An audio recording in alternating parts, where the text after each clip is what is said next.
Nalabag sa kalooban ni Marge ang magpakasal. Kaya naman bago siya pumunta at naglakad sa aisles, ay lumabas muna siya sandali upang ilabas ang kanyang mga hinanakit.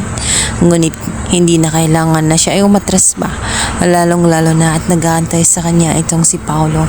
Napakapangako na siya rito at ang iniisip na lamang niya ang ikakaayos ng kanyang pamilya. Alam niyang malaki ang maitutulong sa oras na maging turikampo siya.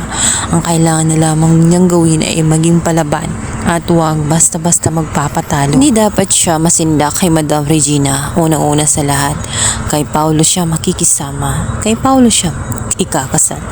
At kailangan ipaglaban niya sapagkat nagkakasundo naman silang dalawa ni Paolo.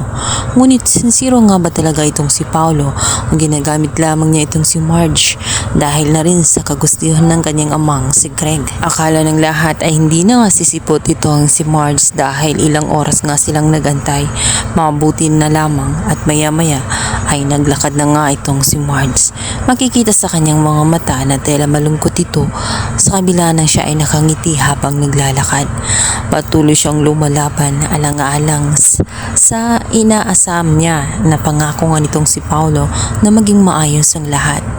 Samantala, sa gitna ng ritual ay bigla silang mapapahinto.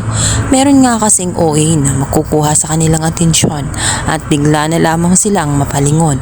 Yun ay walang iba kundi itong si Edward na naglahas. Bigla na lamang na parating sa wedding nga nitong si Marge at nitong si Paolo. Si Marge ay kinakabahan dahil nga niisip niya na baka magkakagulo na naman sa naturang seremonya at ang alala pa niya ay bigla niyang nakita itong si Thea. Alam niya na lagi itong galit sa kanya.